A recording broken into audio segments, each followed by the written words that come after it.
Welcome to the fun way to oil painting. I am Fercadiana and I am your art teacher. Today we're going to start by talking about your basic supplies. And why do you need to know about your supplies? Well, the more you know, the easier it is to get through when you're painting. Let's start by understanding what are oils. Basically, oil painting is the mix of the pigment with oil as a binder to dry the pigment and turn it into paint. The commonly used drying oils are linseed oil, poppy seed oil, walnut oil, and safflower oil, if that's how you pronounce it. I have no idea because, as you know, I am a foreigner born and raised in Brazil. Anyway, the most common is linseed oil, and you'll find that actually available to buy on art supply shops, and you can use that to add to the mix if you want to do it yourself. The choice of amount that you mix of oil to the pigment is going to influence on the yellowing and drying time. So you really have to know what you're doing. That's why I recommend buying from the tube to start off. And why have oils been so popular for hundreds of years? They are incredibly versatile. I will say that no other medium compared to the versatility of oils. They are very responsive because they dry slowly, which means you can work on elaborate layer structures. You can do amazing blending, which you're not able to do in any other type of medium. The best qualities are the richness and depth of color and the capability that it ranges from opaque to transparent. If you take titanium white, for instance, it is an opaque white. If you buy the zinc white, it is a transparent white. So once you understand the transparency and opaque qualities of each pigment, then you can make the best use out of your supplies. Texture. Well, that is where I stand best. I love texture and I work with heavy pasta. There's an example in the background. It's one of the details of my paintings. So with oils, you can apply the paint straight from the tube and it creates that nice, heavy, bold, butter-like texture. It has sufficient body to hold the crisp shapes made of a painting knife, which is one of my favorite ways to paint. And it can be thickly applied with a brush, which you can notice in this background image as well. And that's also the way the Van Gogh used to paint, with very thick impasto using the brush, not the palette knife. And you can also thin down the oils for sketching or glazing. So when you start off a painting, I usually recommend that you sketch directly with the oil, thin down with a lot of solvent, because that way, it's just paint that you're going to be using on top of more paint. Some people like to sketch with charcoal, for instance, and I don't recommend doing that because it's going to leave a residue of the charcoal. It's going to smudge with the paint. So anyway, you can just use the oil paint, highly diluted, to do your sketching. And it is the perfect medium for blending techniques because, as I said before, it is slow drying. So it gives you plenty of time to blend and smooth out all the transition. Now, anatomy of a painting, who would think of that? But anyway, when I was doing some research to share with you guys, I found this idea of sharing about the anatomy of a painting. I thought it was pretty cool. So basically, when you're painting, you're going to have the surface in which you're going to paint on.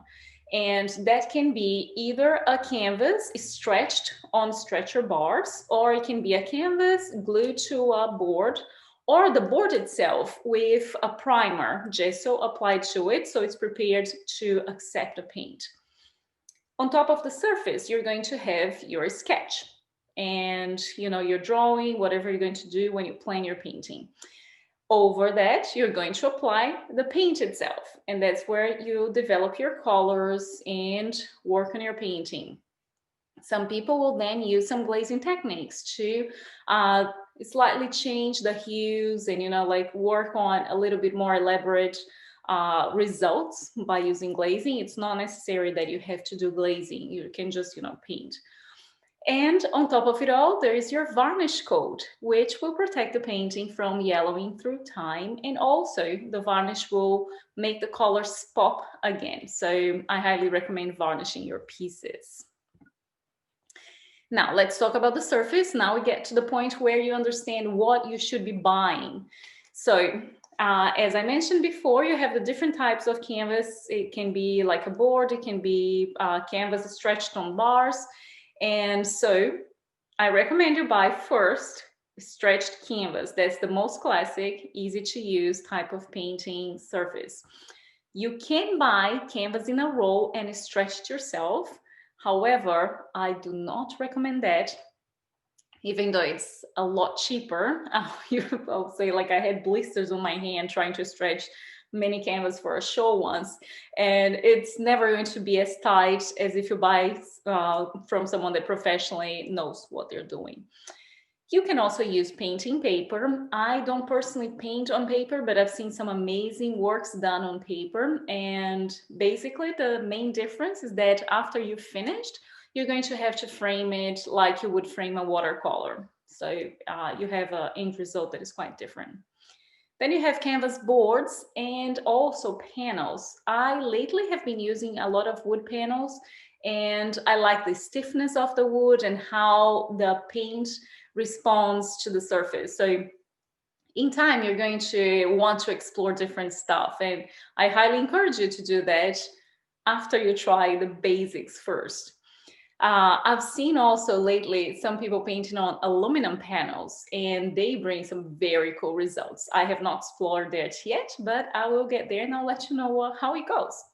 And on top of all of those surfaces, you're going to use primer because the oil, it can chemically interact with the surface, and it could not last. And it can, I tried once to paint on top of like a very cool fabric that I found, and it didn't have any primer. So what happened is that the paint almost ate through the fabric. So the fabric needs to be prepared with a primer, and it's usually a gesso-based primer. Now, canvas brands. You can go all fancy and buy super expensive brands, and they will say it's museum quality, acid free, so it's going to last hundreds of years. But let's face it, sometimes you spend a lot of money on supplies that it's not really worth it. So I would say you can start with buying a store brand, and I actually do that a lot.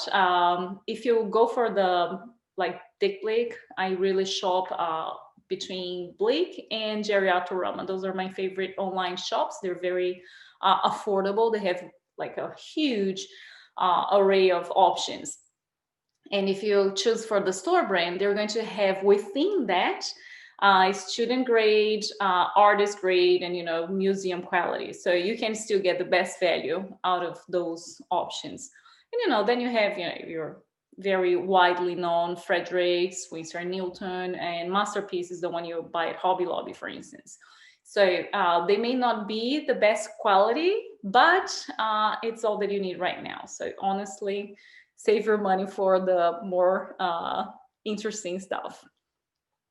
Now, talking about quality again, when you're looking into oils, the one thing you really have to worry about is the permanence of the pigment. So for this label on Winsor & Newton, they have a coating in the back that you can see, like the permanence level and some other qualities that include on the pigment that you're buying.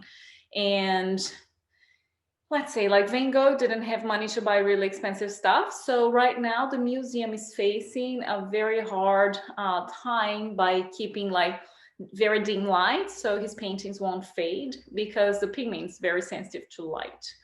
And you can buy like the more expensive brands are going to have lasting pigments, but do you really think that we're working on study pieces that are going to stay here for hundreds of years? You may want to do that, and then you invest in good oils. Otherwise, if you're just having fun and studying, learning, then go with anything. It's not going to make a big difference for the next 50 years. oil brands. You can, then again, same as with the canvases, you have your store brand and you have some other brands. These are the basics that I often buy is Winsor and Newton. They also have different range of quality within that brand. Then you have Gambling, Lucas, Charvan. I think it's French, right? They have very good pigments. I like the color of the oils that you buy with them, but they're not necessarily the long-lasting pigment that you would want for museum quality for hundreds of years to last your painting. But I honestly think that in time, when we are not here any longer, they're going to find like something to just keep the painting at a good place, you know, even if we use cheaper brands. So anyway, don't worry about investing too much, especially when you're a beginner, because it can be very pricey if you go for expensive brands.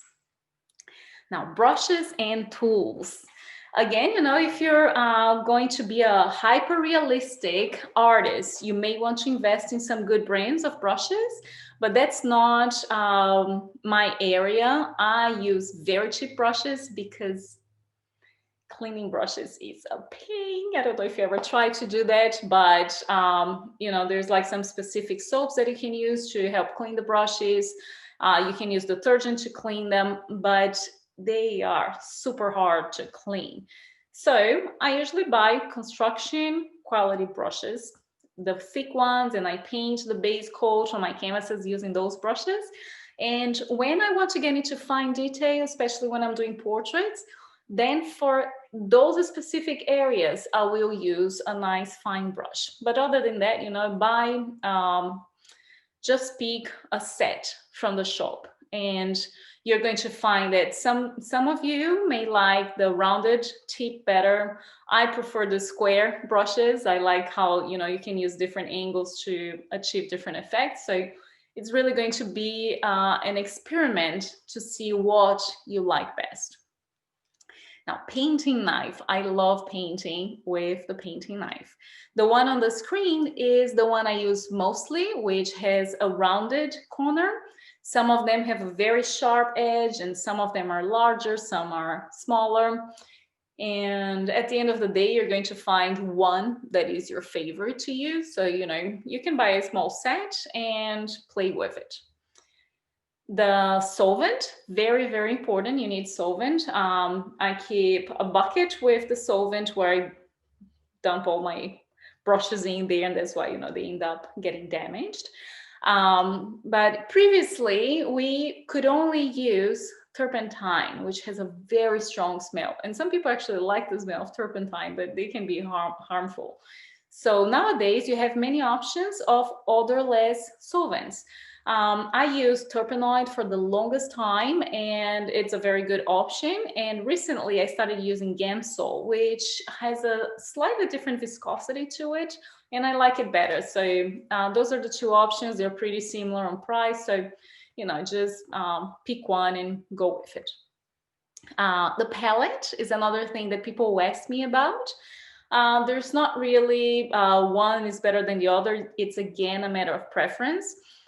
I like to have the wood ones just because I don't like the idea of wasting with that disposable palette. Some people use the disposable palette and they just peel and, you know, go for the next day. They'll have like a fresh, clean palette, but then it's just, you know, a lot of garbage you're creating. But, you know, it's an option. And then the shape, really, again, it's a matter of preference. There is the round one that I put there on the screen. That one is easy to hold if you're going to be painting standing. It's just like a more ergonomic palette.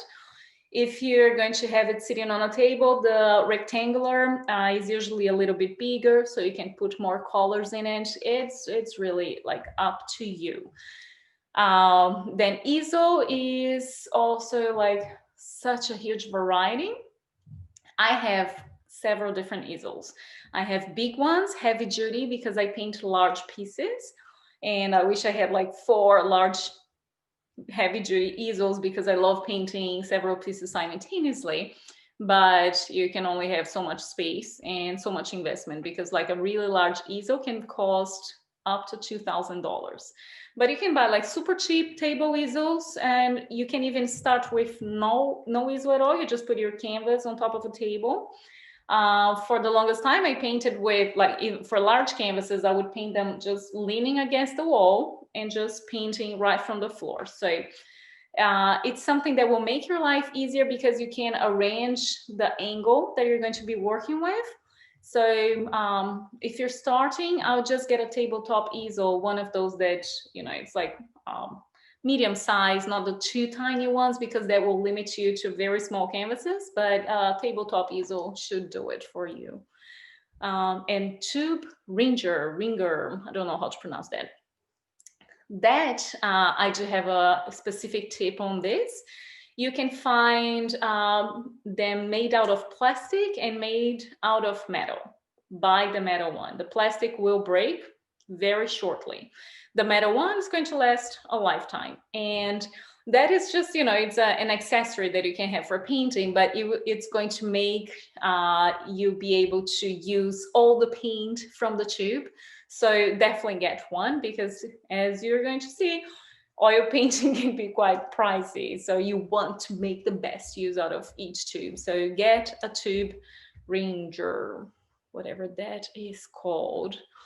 And then we have varnish. Varnish is when, after you finish your painting, after it's dry, then you apply a coat of varnish. Like I mentioned before, it's just a protective layer, and it's going to make the colors look a little bit nicer.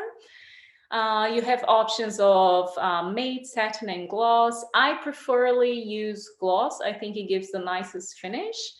And this is the brand that I use. You apply with a brush, you make, like X movements, and then it makes it look nice. Last of all, I'm going to talk about frames. So after your painting is finished, I have a bonus session for you that I'm going to show you how to frame a piece. And the framing, some people just like to hang right on the wall, but once I started putting like nicer framings on my nice frames on my paintings, they just look like $1,000,000. So I highly recommend. And if you buy them online, they're quite affordable. You just have to make sure that when you buy your canvases, you buy standard sizes, so you can find frames for them. You have the open back option, which basically you put the painting from the back of the frame, which, it's open, and then you screw them with little accessories. I'm going to have a list for you for that later in the other module. And you can also use a floater frame, which you put the painting from the front of the frame, and it's going to look like it's floating with the frame around it. So I like that finish. It's very simple, very modern, and gives a great effect. So anyway, just keep in mind that you should consider framing your piece before hanging, because it looks way better. And that's it for today. I have for you a list ready for shopping, so you don't have to go around and browse. The websites can be really overwhelming. Same as when you walk into a store, there's all this information, you don't even know where to look. So to make your life easier, I have a list I put together at Dick Blake. I didn't make a list on Jerry Arturama, but you're more than welcome to search on other websites. The list, I'm not making not making money out of the list. I don't get commissions on selling the products. I just wanted to have it ready for you, because I know it can be hard to find all the supplies. So look in the comments, the information, wherever I have writing for this, this module, and you're going to find the link for you. So that's it, and I'll see you soon. Thank you very much for watching. Have a wonderful day and fun painting.